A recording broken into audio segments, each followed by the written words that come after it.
Hi everyone, happy Wednesday. It's Alysia here and I'm super excited to be joined by Christian Meyers, my partner in Street Global Venture Capital, for this inspiring edition of our Entrepreneur Wednesdays Fireside Chat. Welcome to our discussion of cryptocurrency and blockchain, a domain where entrepreneurs, companies and governments are working intensively to examine future scenarios that factor in these technologies, understand the risks and opportunities they pose, and prepare for a world where they are widely used. As we speak today, blockchain and cryptocurrencies have moved from the domain of passionate pioneers to mainstream consideration, experimentation, and application. Financial markets participants view them as a way to reduce transaction costs and process complexity, albeit with risks to their current business models. Governments and others view blockchain as a way to transparently store our authoritative records. Capital market participants view cryptocurrencies and blockchain as new ways to bring capital and other resources into companies and to distribute value. And of course, many wonder if Bitcoin will become a commonplace alternative asset and more active transactional currency. With these large questions in mind, it's clear all of us have an opportunity to better understand these emerging technologies, their general uses, and their commercial uses. Having had the opportunity to work with a geographically diverse group of people on this topic, it's been interesting to see what drives and how the relative investment and use of cryptocurrencies varies from geography to geography. This raises questions about whether, as with mobile and other technologies, regions that deploy Bitcoin for pragmatic reasons today will become the innovation leaders of tomorrow and perhaps financial leaders as well. Whatever our roles as citizens, government leaders, business people, entrepreneurs, and financial markets participants, cryptocurrencies and blockchain may play an important role in shaping our digital infrastructure and economies. We are here to understand more so that we can become informed participants in this important conversation, effort, and economic opportunity. I'm broadcasting to you live from the UK, the world financial capital and gateway, a place with a long-standing tradition of contributing to innovation in insurance, trading, markets, and the application of technology in finance, healthcare, logistics, energy, commerce, and more. I'm grateful to be joined by some incredibly special entrepreneurs, investors, and organizational leaders working on blockchain and cryptocurrency innovation who are taking their time to share some valuable insights so we can learn from them. For those of you who don't know, our topic for today is the future of cryptocurrencies. What will the next 20 years look like? Now that I've got you all excited, let me go ahead and introduce you to our VIP guests before asking them to properly introduce themselves to you. Welcome to Nick Ayton, who's a blockchain architect, commentator, and ICO expert. Who's based in London also. Welcome to New York-based Jay Berg, who's a hedge fund manager, blockchain innovator, and entrepreneur. Welcome to Hong Kong-based Elizabeth Zhang, who's a global asset manager, strategist, and investment management specialist. Welcome to New York-based Kai Chen, who's an M&A and competitiveness consultant, blockchain entrepreneur, and cryptocurrency expert. Welcome to New York-based Trevor Basarabi, who's a startup advisor, ICO expert, and hedge fund manager. And welcome to my co-host, Christian Meyers, who's a venture capitalist, business development specialist, and mentor. Now, I know you want to hear from them, so let me ask them to go ahead and introduce themselves to you. Nick, please say hi to everyone. Good afternoon, everybody. It's Nick Ayton here. I've been in the blockchain space since 2012. I recently launched a second-generation ICO platform. I write for many of the leading cryptocurrency magazines. I've built blockchains over the last few years that are now in production, and I'm a real believer in this technology. Welcome, Nick. Very excited to have you join us today. Elizabeth, please say hi to everyone. Hi, everyone. So my name is Elizabeth. I'm based out of Hong Kong. Very exciting to be part of the Global Online Fi Chat, but even more exciting to talk about cryptocurrencies today. So my background is in finance and more specifically in asset management and hedge funds. So I got involved into Bitcoin and blockchain technology a few years back, but it wasn't until this year I got actively involved by investing in these assets. I personally think it's very worthwhile to further explore this space. Welcome, Elizabeth. Super excited you're joining us. Kai, please say hi to everyone. Hey guys, this is Kai from New York.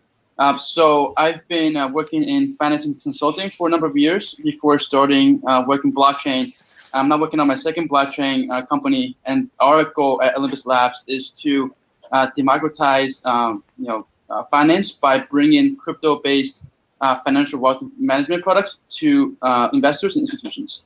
Thank you, guys. Welcome, Kai. I know Trevor's with us. Trevor, please say hi to everyone. Hi, everybody. This is Trevor Bessarabi. Predominantly a hedge fund manager back in New York and Sydney, Australia. Then I got into cryptocurrencies and digital payment spaces. And I'm currently advising a number of ICOs and multiple current companies doing payments via the blockchain and via cryptocurrencies. That's the short and the quick. Welcome, Trevor. Jay, please say hi to everyone. Hi, everyone. My name is Jay Berg. So I'm actually in California right now. I come from high frequency trading, coding for many years on Wall Street. Right now I have two startups. One is called Protoblock. We turn skill into cryptocurrency with a new consensus called Proof of Skill. I'm also starting a long-only hedge fund. So I've been in the space quite a while and code mostly. Welcome, Jay. Very excited you're joining us. And last but definitely not least, Christian, please say hi to everyone. Good day, everyone, and thank you, Alysia. My name is Christian Meyers. I'm based in San Francisco. I helped build two large enterprise software companies, Salesforce.com and SuccessFactors. And today, along with Alysia, we are investing in early-stage technology companies that are solving some of the world's biggest challenges, including increasing financial access. Thank you very much. Welcome, everybody. Super excited to have you all join us. Just before we jump into questions for our VIPs, a few shout-outs. On the screen are contact details for our VIPs. Feel free to reach out to them. Don't forget to keep sending your questions through to inspire me at onlinefiresidechat.com, and we'll do our very best to include them. Just a reminder, we have community champions and ever-growing meetup groups in over 80 cities in 63 countries around the globe. On that note, thank you to all our volunteer champions from around the globe. You know you are the heart and soul of our community, and we wouldn't be here today without you. Over the next few months, with all your help, we'll be sharing it and inspiring entrepreneurs across more than 100 countries. Together, we know that we can make this happen. Thank you again to our VIP guests for joining us today and for sharing your knowledge so generously with us. Thank you to our growing family supporters and collaborators from around the developing world, for once again hosting sessions for hundreds of entrepreneurs who don't have access to necessary bandwidth or understanding of the English language to join our sessions on their own. Thank you to all the presidents, prime ministers, members of parliament, ambassadors, government ministries, UN officers, World Economic Forum, US Embassy Corners, British Council offices, schools, university business incubators, and radio stations for all your ongoing weekly hosting support and for raising awareness in your regions. Thank you to everyone from our UN Women team as well. If you'd like to share us with your community and would like us to broadcast from a radio station near you, make sure to connect with us so that we can connect with more entrepreneurs around the globe. Thank you again. Now let's jump on in and start learning. Our topic for today is the future of cryptocurrencies and blockchain. What will the next 20 years look like? To make our VIPs feel as comfortable as possible, we're going to pose a question to all of you. We're going to ask one of you to answer it. And then, of course, we'd love to hear from all of you. So, putting Nick on the hot seat. Nick, get ready and make yourself nice and comfortable. Nick, please explain to our community in the simplest way possible, what is blockchain? Please go for it.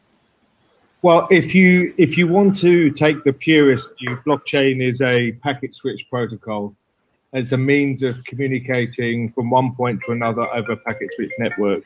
And it was the first packet switch network came into fruition in about 1950s.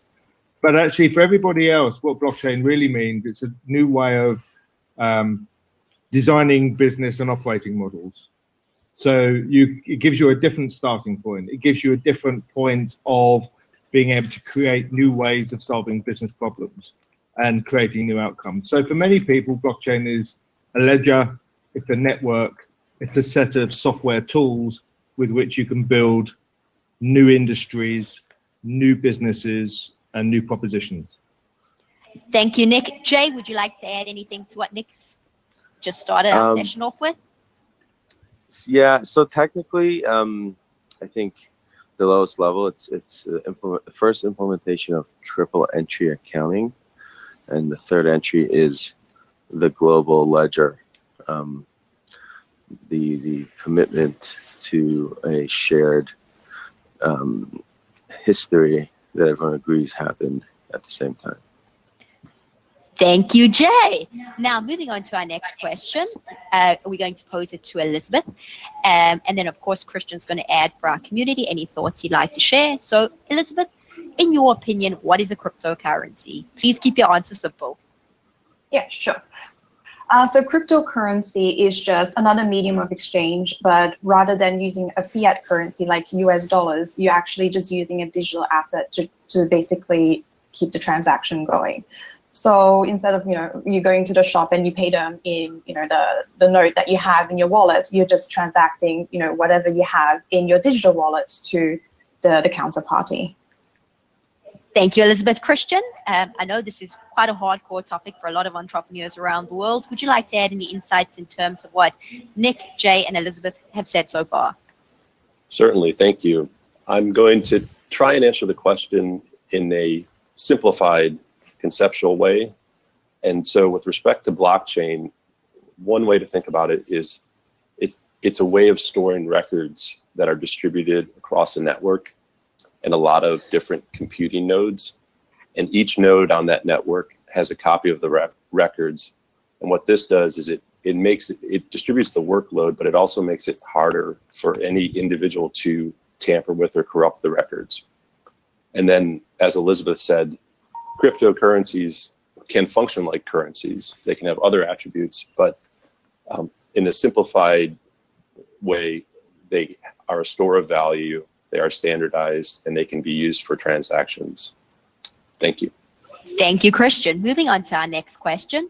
We're going to pose it to Kai and Trevor, but of course we'd love to hear from our other VIPs also. In your opinions, what does blockchain ultimately allow us to do? Kai, we'd love for you to go first, and then we'd love to hear from Trevor. Please go ahead, Kai. Yeah, so in my opinion, blockchain really is an equalizer. I think, when we look at the internet of information, we think it's an equalizer for information. I think with blockchain that we have the same thing, but for value and for wealth. I think from the very beginning of, creating a blockchain-based company, from financing, from growing with the company, everyone in the world, wherever you are, as long as you believe in that vision, you can be on the ground, for creating that wealth, and then obviously getting distributed from that wealth.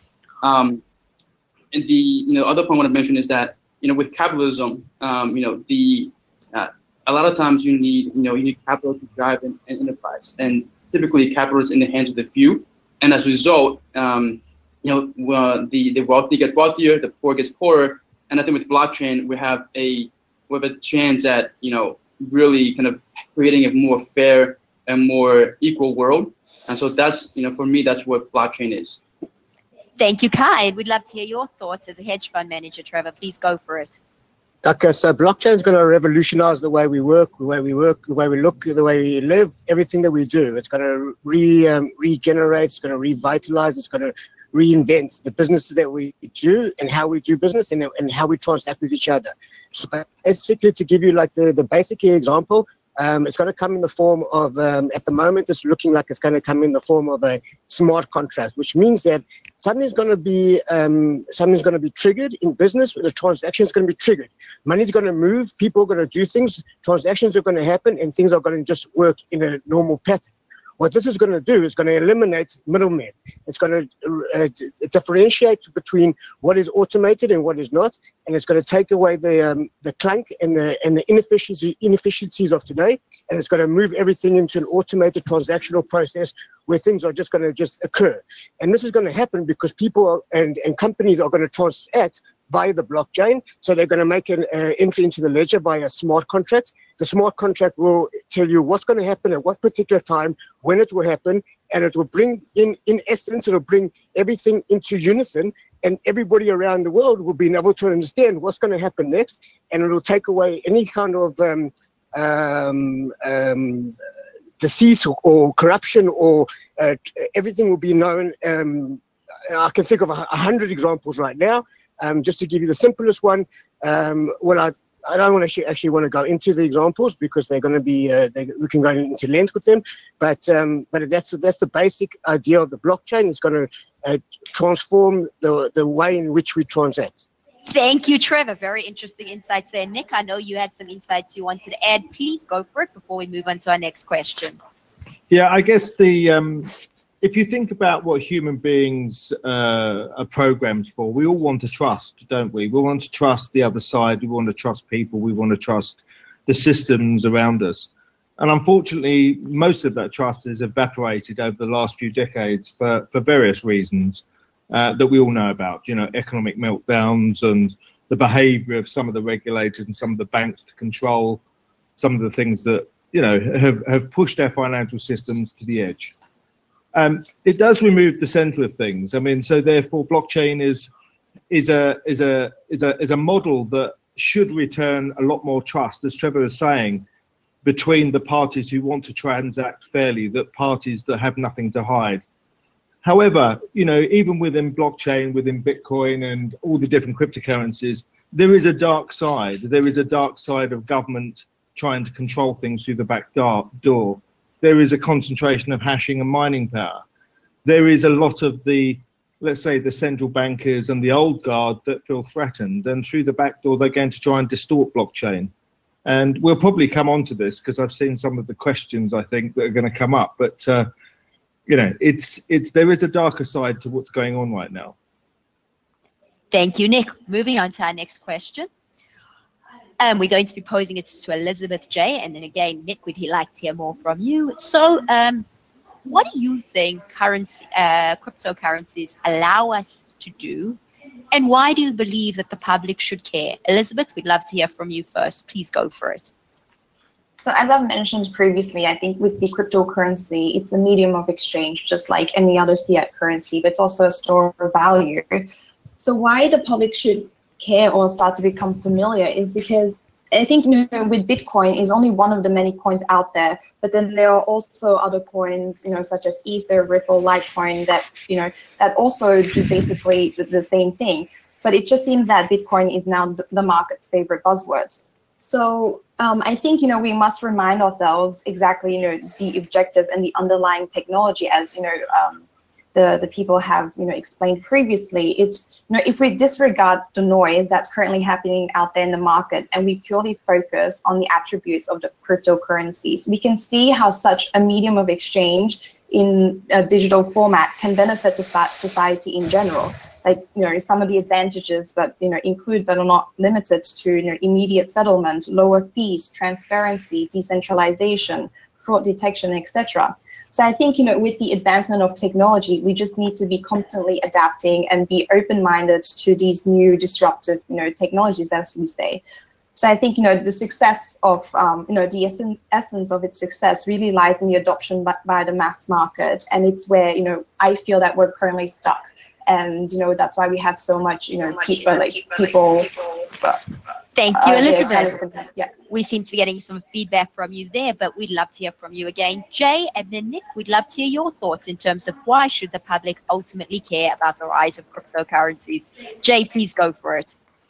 Okay, so let's just say that blockchain, the cryptocurrency is the first implementation of a blockchain, and it's actually called Bitcoin.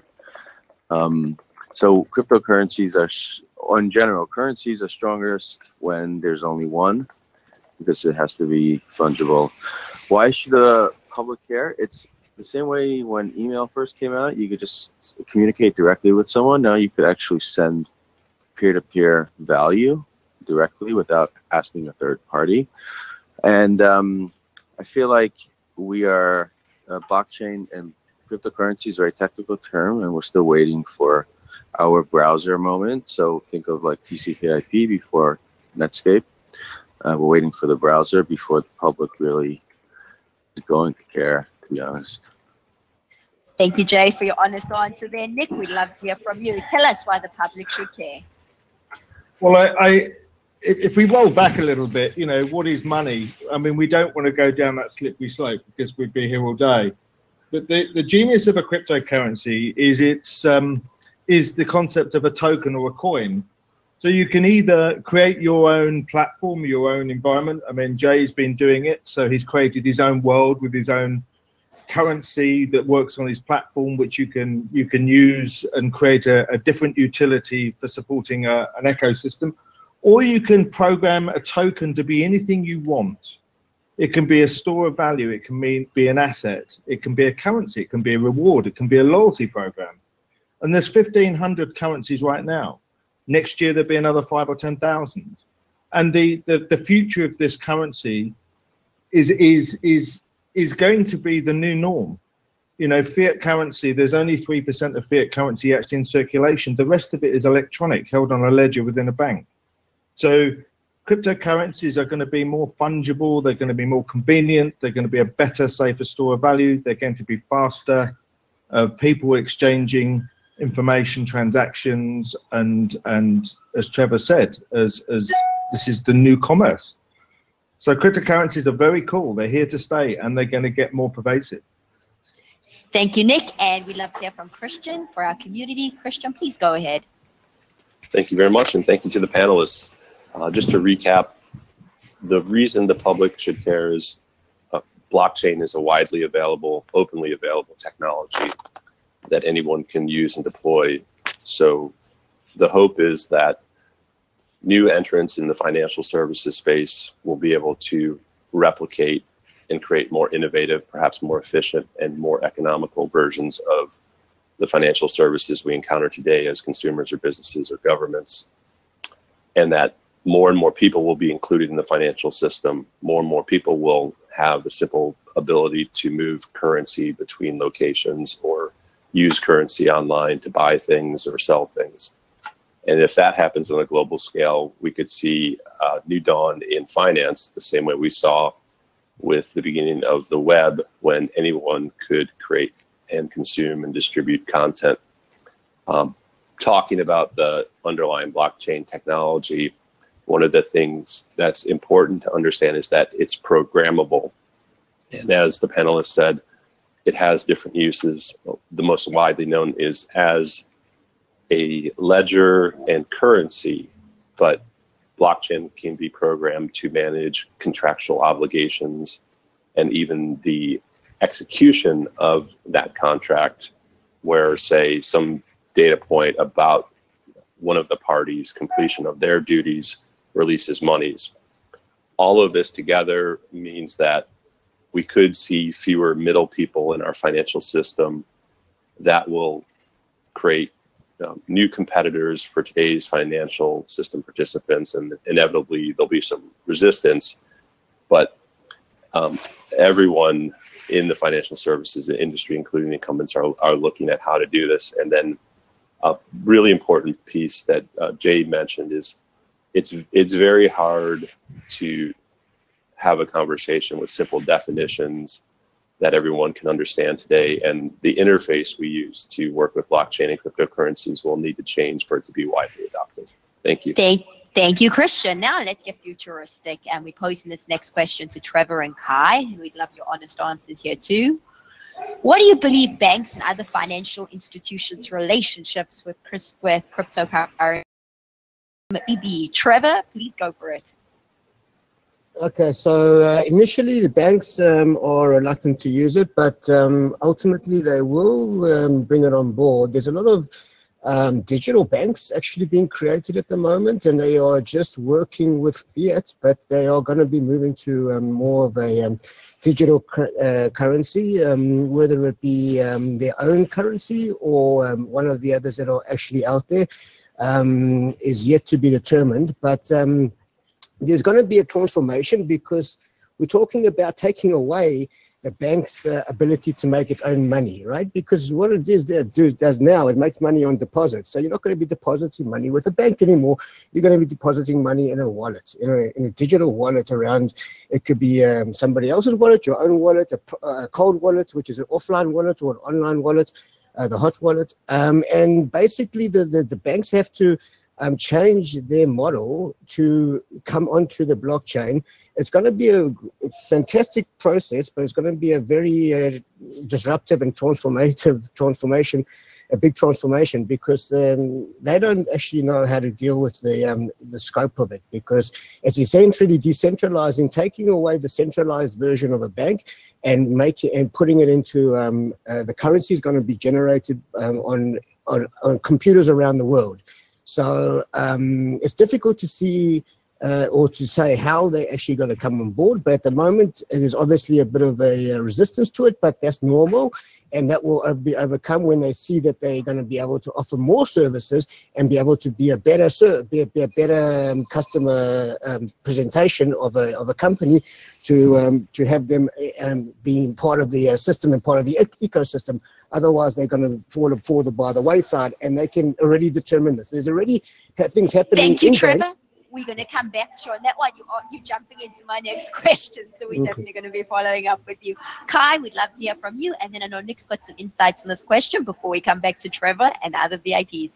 Kai, please go for it. Share your insights. What are financial institutions' relationships with these cryptocurrencies going to be? Please go for it.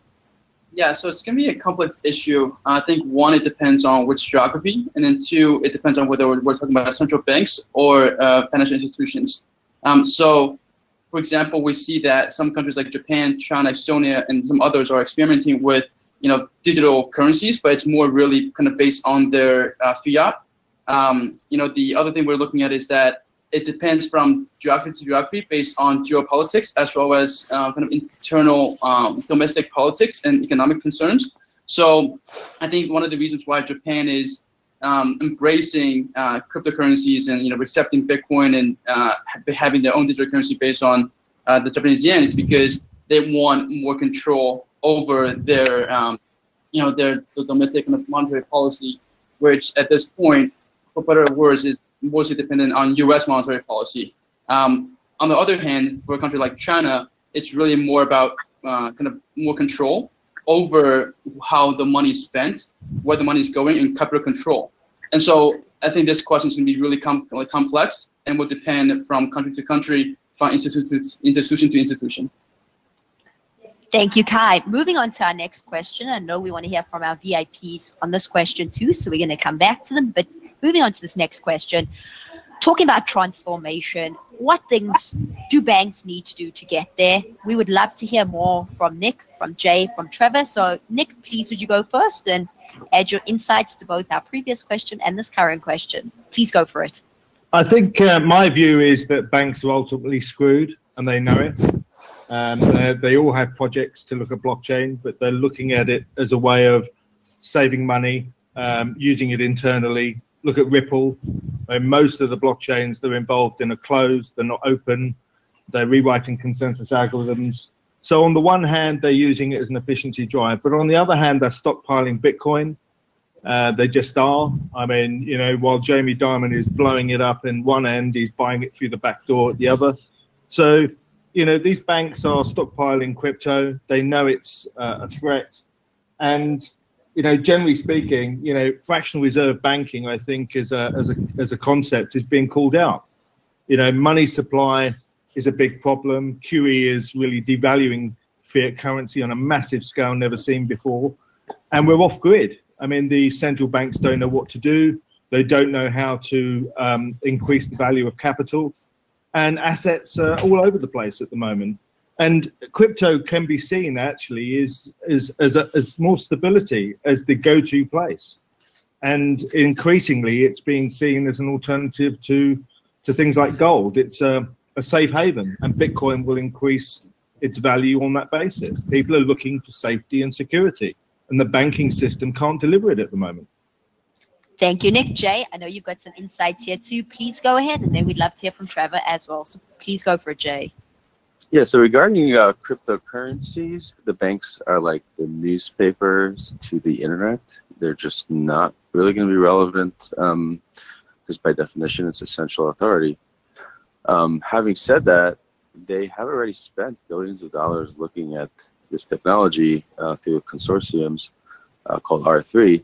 And, they've actually, blockchain enabled the banks to completely overhaul their entire infrastructure and design and everything since they've been running on 50, 60-year-old software. So really, although they don't really use blockchain, they've looked at blockchain enabled them to modernize their technologies to come out much stronger. So they're not going away anytime soon. They're just not relevant in the crypto space, but they are relevant in blockchain technology. Thank you, Jay. And Trevor, we'd love to hear from you here too. Please go for it. So I got one word spoken 3 times, which is technology, technology, technology. Everything has to be changed through their legacy systems, which are inefficient, outdated, to be a bit more revolutionized and a bit more savvy.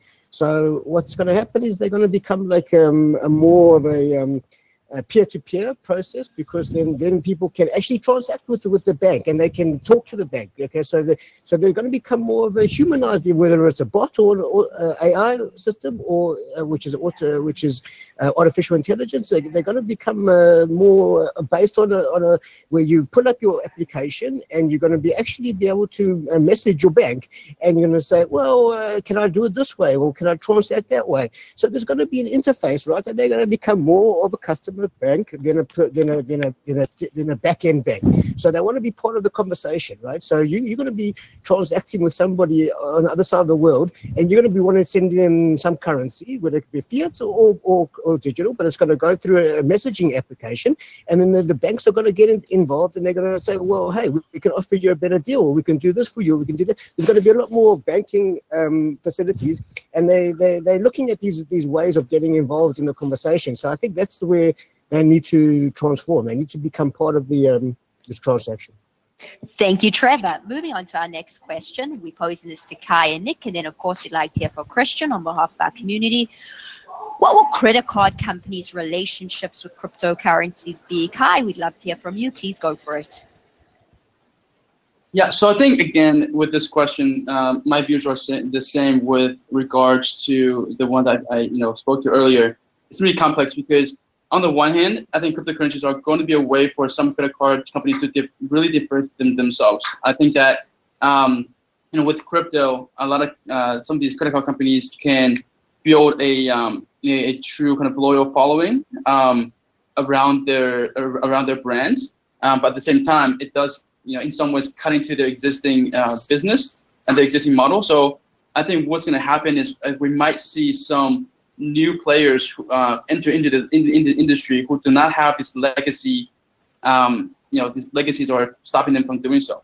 And so I think it's going to be an interesting space to see. I think the other way to look at it is that some retailers might actually come in and take advantage of using cryptocurrencies or tokens as a way of building these loyalty programs and when providing financing. And so we might see some retailers then come back and actually give credit card companies a kind of a fight for their money. So thank you, Kai. Nick, we'd love to hear from you. Yeah, please go for it.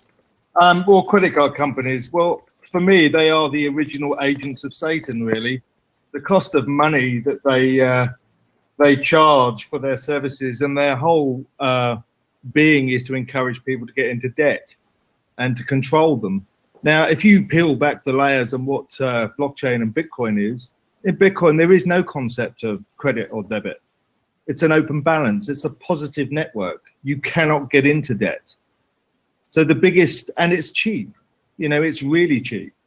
You can transfer Bitcoin peer-to-peer or any cryptocurrency with all transaction fees, although they are going up.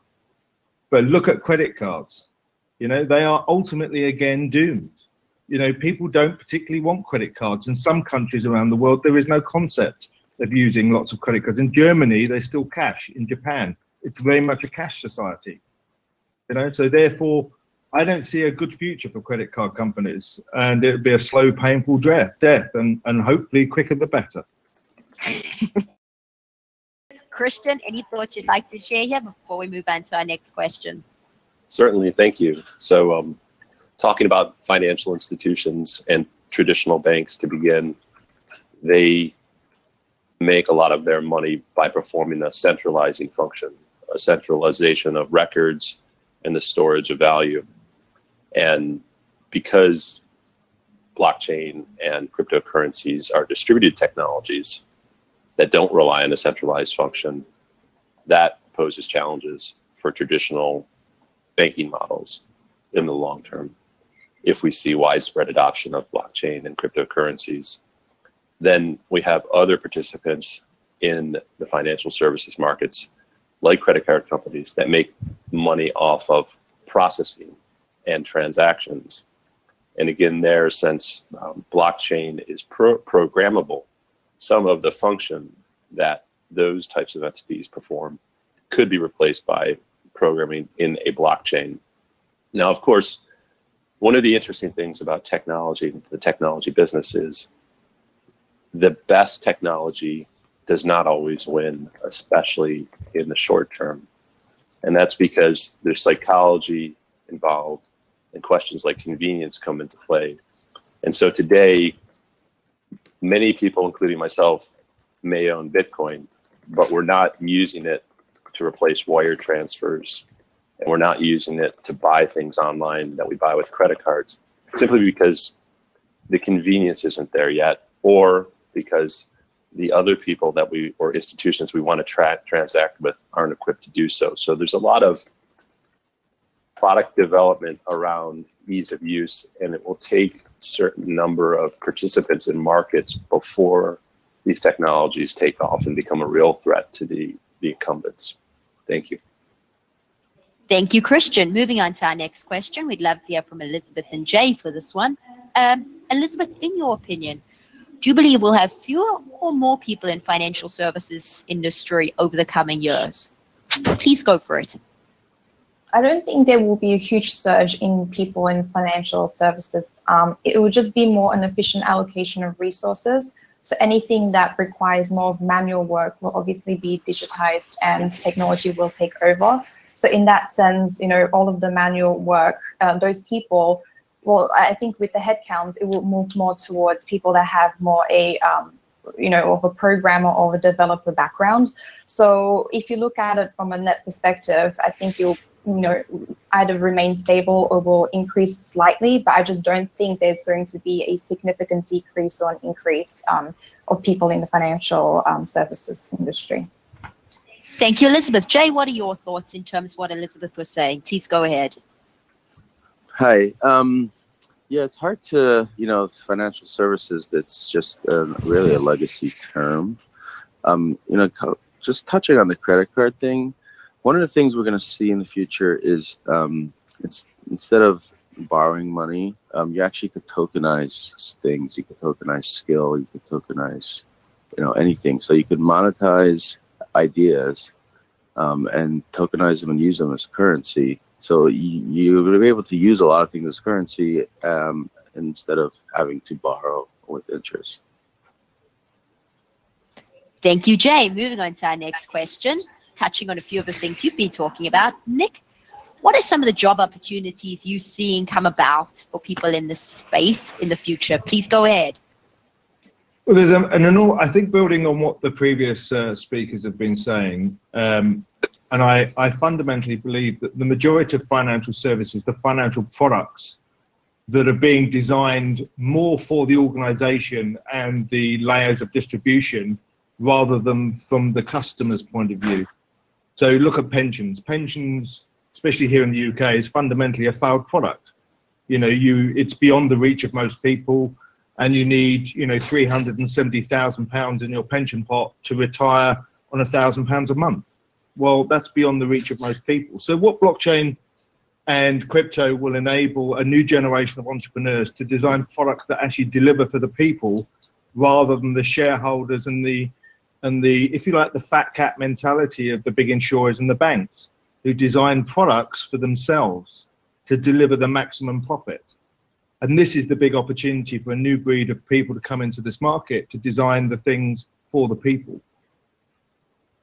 Thank you, Nick. And moving on to our next question, following on from what you were saying, Elizabeth, Kai, and Trevor, we'd love to hear from you in terms of what you would recommend to financial services people listening to the show. Please be 100% honest. Elizabeth, please go for it. I think first and foremost, definitely be open-minded to this new phenomenon. Well, people in the financial service industry should already, be informed of what's coming and what's to come. So definitely just, don't be scared of the new things. Do your research. I think that's definitely one of the most important things in understanding not just blockchain, but the various tokens out there, as well as potential ICOs, the initial coin offerings. So I think it's really keeping abreast of up-to-date news and just be open-minded, I would say. Thank you, Elizabeth. Kai, quickly your thoughts, and then we'd like to hear from Trevor. Unfortunately, our time is running up. We'd love to hear from you guys, so please go for it, Kai. Great. So I actually have a lot of thoughts to share here, so hopefully that's okay. So first point, so cryptocurrencies, I'd like to break down into two categories. One is utility, and the other is security. So security, basically, there's some revenue sharing or dividends associated. Utility is mostly the tokens used for for some exchange or some usage. I would say that any cryptocurrency that is not a security token or does not have its own public blockchain has no direct ties to the underlying company or product, and I would be careful because there's directly no there's like no floor to the value. So that's point one. Point two, I say that the way I see the evolution of kind of cryptocurrencies and their as an asset class is that Bitcoin was the first one. And then we have ICOs, right, including Ether was an ICO. I think the next phase is crypto-based derivative products and wealth management products. I think one problem we're seeing right now is that cryptocurrency markets, the only strategy we have is like buy, hold, and pray. There's really no way to protect against downside. And so here at Olympus, what we're creating is actually a protocol for anyone to create financial products based on cryptocurrencies, and these tools will be used for hedging, for managing risk, for making positive returns in the downside market. And so we welcome anyone who's in finance industry to actually explore our protocol and create products that you think will be beneficial to the cryptocurrency market. Thank you, guys. Thank you, Kai. Trevor, we'd love to quickly hear from you before we jump on to our next question. Please go for it. Okay, so basically, I know this conversation was about the next 20 years, but it really should be about the next 2 years, because everything is going to happen, and it's going to there's going to be a number of evolutions. So what may happen next may not be the one that's going to take us forward. It's going to be a number of trial and error things that's going to happen. I agree wholeheartedly with Kay in the utility and security of it, because that's exactly what it's about. It's about making value, creating value where there is none. And that for that to happen, everybody has to jump on board. There can't be half the people or half the world working with it. It's got to be a fully inclusive event. So the next evolution may not be the ultimate one. But if you're going to look at it in terms of, you can't look at it so far long out. It's impossible. So the next 1 or 2 years, this conversation will be completely different this time next year. We can have the same conversation this time next year, and we go, oh my God, none of this was even around by the last time we had this conversation. So everything's going to change. So the important thing is to understand where value lies. And that's going to mean a whole lot of things to different people. So people in financial services should be looking at it from a point of view of what's going to make my customer what's going to be more valuable for them. Is it going to be currency? It might not be. It might be the fact that they can have 10 trips a week, 10 trips a year if their money's in the right position. So for everybody, it's going to be a different valuation. And this is what's going to, financial services people have to work out what's best for their customers. Thank you, Trevor. Talking about that, our next question goes to Nick. We'd also love to hear from Elizabeth, and then we're going to ask Christian to quickly summarize for our community. Nick, what do you believe the value of Bitcoin will be in the future? Do you honestly believe it will have gone up, stay the same? And what do you believe will drive its ultimate value? Your 100% honesty is most appreciated. Please go for it. Well, I'm still buying. I buy the panic and I buy the dip. Now it's trading within, it's about to hit its resistance level. About $7,200 is a resistance level. $10,000 way above. Just hold on, Jay. Let Nick finish. We'll come to you, no problem. Please go ahead, Nick. Yeah, so as it breaks out from the resistance level, it will push on towards $10,000. So it will just keep going. Now, will it go on beyond $10,000? Well, I think it will, because the institutional money, Wall Street, the VC communities, they're itching to get into crypto. You have central banks looking at their issuing a new crypto token, and all of this is an opportunity for the conventional capital markets activity to get involved, and that will bring enormous amounts of capital into Bitcoin and other cryptos. So for me, I think it will just keep going. Thank you, Nick. Elizabeth, please tell us your thoughts here. It's actually funny because I was discussing, what the price would be of Bitcoin today. So I think Goldman estimated at 8,000 by the end of the year. And then I read another report that another analyst, estimated at 15,000. So you can see that there's a huge discrepancy in estimation. I think, it's very hard to really, say it's going to hit this and that, in this certain amount of time. Because, it all depends on demand as well, right? At the moment, everyone seems to buy, but are they buying for the right reasons? Are they buying into the hype? Is it really, is it an artificial pump? Or, we just have to really understand the increase in the price a little bit more.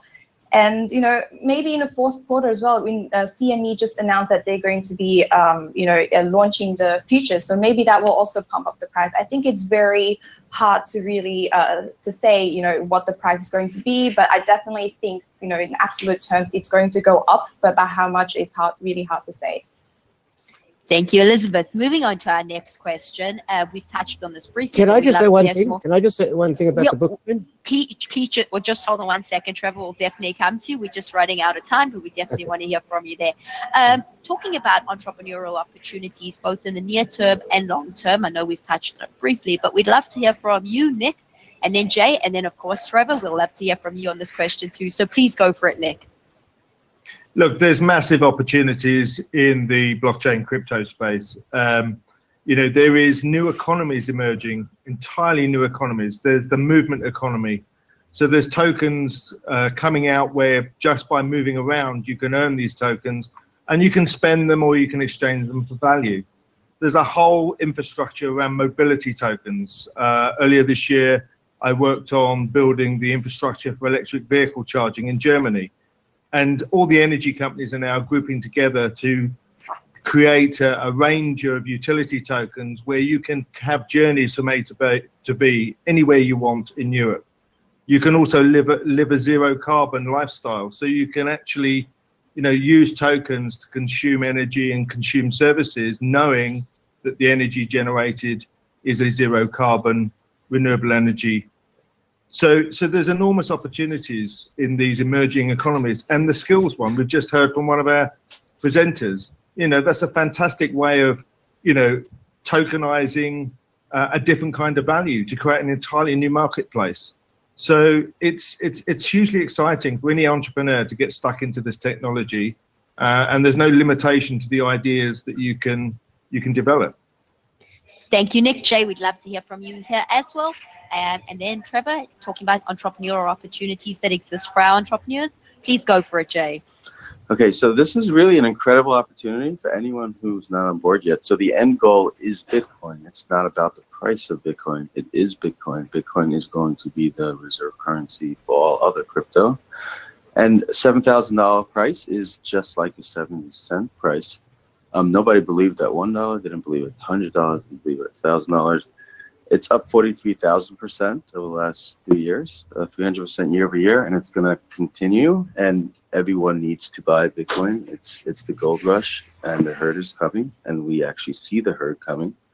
And it took 50,000% rise before the banks or the Wall Street started believing us. And however, regarding the ICOs, 99.9% of them will go to zero. Because most of them don't have a utility that's tied to the functioning of the underlying crypto. So that's very, very, very dangerous market. So, let's just say Bitcoin's gold and the ICOs are like penny stocks.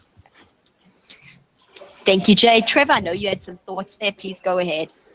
Okay, I am total contradictory to Jay, and this is where the market gets played out, because I believe in the ICO, I believe in the token value that's going to be created, and if it doesn't go that way, then there's no point in holding a currency such as Bitcoin when there's only a certain amount in the world. What's it going to do for you? You can't even mine it. It takes a transaction takes over 10 minutes to complete on the Bitcoin. Store of value.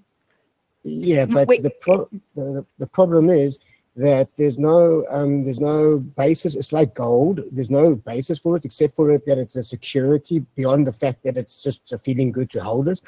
There's no actual value created in it. There will be value, but what I will say, and I think, I mean, there's reason to compromise and there's reason to give a little bit on this, but there's other currencies, there's other cryptocurrencies such as Ethereum that will become a little bit more valuable because of Bitcoin going to be outpricing. It's going to outprice. People are not going to be able to own it. It's just too much. So there will be an Ethereum equilibrium or similar that will be able to provide the sustainability and the value of a coin going forward, and that might actually become the reserve currency. I don't believe Bitcoin will become reserve currency. It cannot. There's only 21 million in circulation, and 1 million has been held by Nakamoto. So 21 quadrillion Satoshi. Hold on, Jay. We're coming to you. Unfortunately, we're running out of time, but we are going to ask you for your thoughts shortly. Thank you, Trevor. Moving on to our next question. Unfortunately, we are running out of time, but that's why I love hosting these sessions. Kai, Jay, and we'd love to hear from you both. What do you believe the central bank's relationships with blockchain and cryptocurrencies will be? We need your answers as quickly as possible. I'm sorry, guys, but Kai, jump on in and tell us what you think. And then, Jay, it's your chance to share. Kai, please go for it. Yeah, I think I already touched on this before. So, countries like China, Estonia, Japan are already experimenting with it, but they're doing it for different reasons. Mostly for, monetary control, financial control, or capital control. And so I think that's their relationship. I think existing institutions are going to be defensive in terms of using blockchain technology. They're going to think about how they can use this to protect what they're doing. They're not going to be the innovators. Thank you, Kai. Jay, it's your opportunity. Go for it. Tell us what you think. Okay. Yeah, so the central banks, it's just going to be called currency. It's not even going to be called cryptocurrency. Everyone's going to be using cryptocurrency. But by definition, what currency did is it enabled people to buy and sell things without barter. And that's exactly what the utility of currency is. And if everyone's using the same currency, the value is much better. And by default, the first mover advantage is Bitcoin. And whether or not it's going to be the current Bitcoin code base, it's still going to be. There will only be one real currency, cryptocurrency that dominates. There'll be a bunch of others. Ethereum has a utility for Turing complete on the blockchain, and they have some value. But I would say 70–80% of every single Ether is actually bought with Bitcoin today.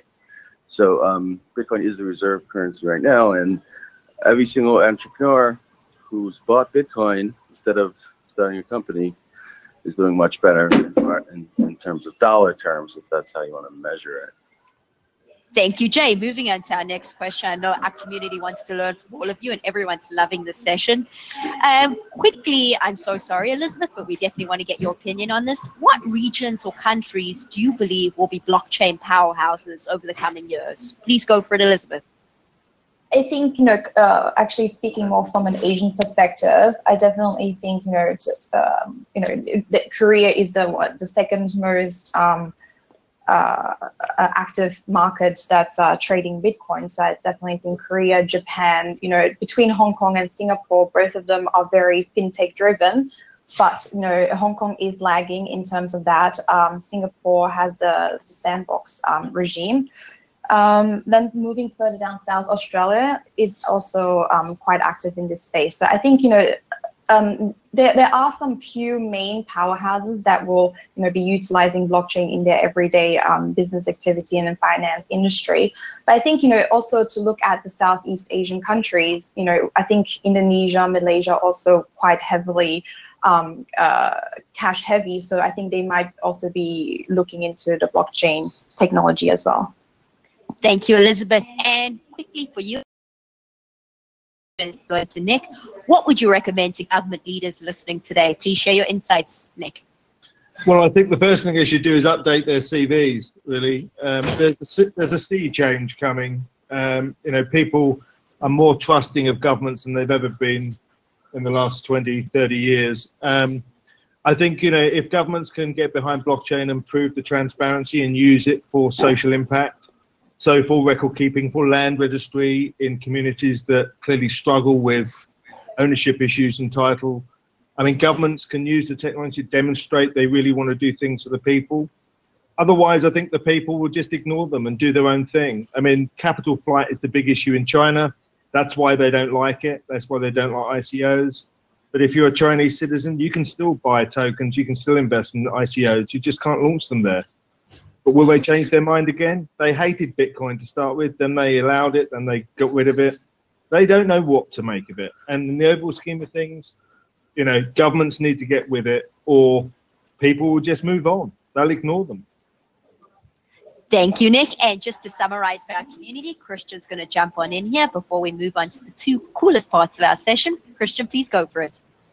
Thank you, Alysia, and thank you to all the panelists. One thing I wanted to note is one of the things that defines market opportunity is the behavior you see in terms of where people are investing their time.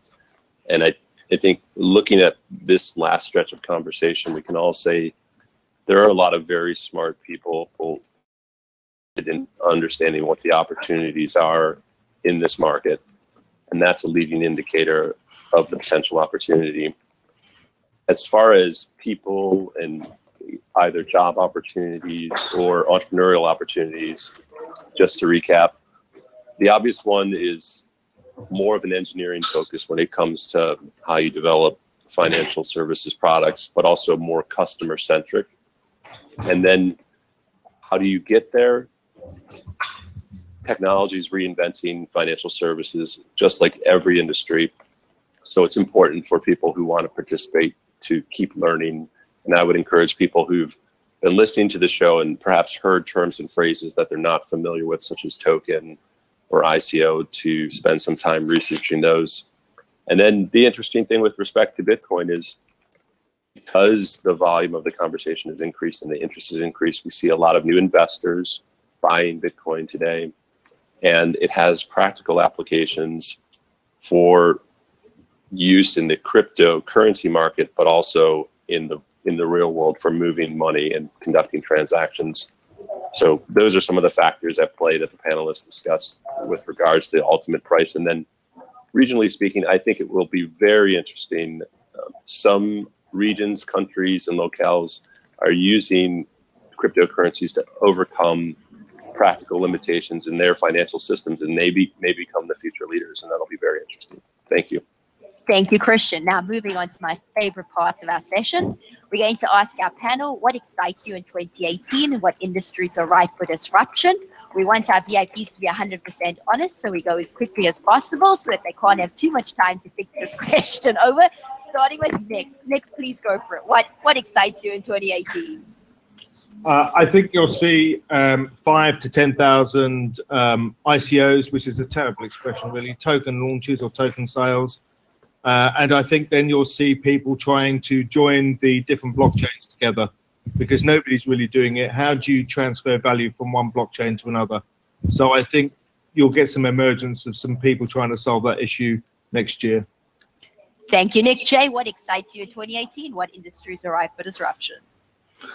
Yeah, it's a good one. So, don't overthink it. Just tell us. Yeah, gaming, anything that you do that has value, that abstracted, you could actually tokenize. It's really, I know it's an abstract answer, but all human activities can be tokenized. Thank you, Jay. Elizabeth, what excites you in 2018? What industries are ripe for disruption? I think I'm very excited to actually see at what price Bitcoin actually hits same time next year, and actually then compare whose prediction were kind of right and wrong, and whether their hunches were justified or not. But not to only single out Bitcoin. It'd be interesting to see what's the future for altcoins. Maybe the top 20 coins would be very interesting. I'm very biased. I'd have to say that the finance industry is ready for disruption. It's just are people really ready for it or not? Yeah, that's to be seen, right? Thank you, Elizabeth. Kai, let's hear it from you. For me, definitely financial services, and for 100%. I think we've been talking about cryptocurrencies and altcoins, but we forget that it's only $200 billion, which is nothing as an asset class. And so for us, I think cryptocurrencies as an asset class will start to form once we have a deeper marketplace. And in January, we're actually launching a protocol for anyone to create a crypto-based derivative product in the form of smart contracts. So I think that's going to really take cryptocurrency from 200 billion to 20 trillion in the next 3 to 5 years. So I'm really excited for that. Thank you, Kai. Trevor, what excites you in 2018? What industries are ripe for disruption? Yeah, I agree with Kai there. And also there's going to be a lot of new advances in banking, payments, charities, and anything that requires authentication, and anything that you, if you buy a diamond, you make sure it's not blood diamond. If you provide some kind of certificate, you know that the certificate's authenticated and it's real. Anything to do with peer-to-peer, and I believe that's where the next big disruption will be. And really anything that creates value where there was none present, where there's none present. Thank you, Trevor. In 2018, what industries are ripe for disruption? I'm excited about the use of technology to increase financial inclusion, bring more people into the system, whether it's receive credit or to participate in investing opportunities. Thank you. Thank you, Christian. Now we're going to ask our VIPs for their tweet piece of advice that we can all become as super successful as they are and play in cryptocurrencies and blockchain and become billionaires. Starting with Nick, please give us your tweet piece of advice. Buy some crypto, buy some Bitcoin. Don't sit on the sidelines. Get involved. Thank you, Jay. You buy. It doesn't matter how much. One Bitcoin is 100 million satoshis, so that could those could be worth $1 one day. And also read the white paper, Satoshi Nakamoto's original white paper. Thank you, Jay. Elizabeth. Yeah, do not undermine cryptocurrencies despite all the noise in the market. Keep learning and keep adapting. Thank you, Kai. 2 things. 1, definitely get into the space because it will force you to learn more. But 2, don't invest in things you don't understand at all. So read projects, read the team, figure out what they're doing, and make sure that they're actually creating value. Thank you, Trevor. Design it, create it, implement it, use it, resolve it. Excellent. And Christian, your tweet piece of advice. Research, think critically, then act. Awesome. Thank you to everyone for a truly amazing session. And thank you to our VIPs. We've all had a ton of fun hosting you. Just to let you know about our upcoming sessions with the world's best joining us again on November 15th. We've got a very exciting session planned, The Future of Food, our new technologies, business innovations, and startups leading the way to a healthier, a more food secure world. On November 22nd, Diversity and Venture Capital, how women leadership and great diversity are changing industry. Remember to keep us up to date on all your progress. We love hearing from you. You can find me as well as our VIPs on LinkedIn. Don't forget, if you enjoyed today's session and feel there are other entrepreneurs that can benefit from our fireside chats, remember to share the invitation and keep us up to date on all that they're up to. Remember, we're trying to get to 100-country goal. With all your help, we know we can do it. My tweet piece of advice, be very grateful for everything you have. We're living in a scary but exciting world, and there's no great gift to yourself than gratitude. It's a privilege to learn from people such as our leaders on today. So never forget how privileged you are to be building your dream. Thank you again to everyone for a truly amazing week. As our VIPs, I'm sure, would agree. Remember to keep hustling and to never, ever, ever give up. On the count of 3, I'm going to ask our VIPs to shout bye. So here goes. 1, 2, 3. Bye, guys. Bye. Bye. Ciao, ciao, ciao. Thanks, guys.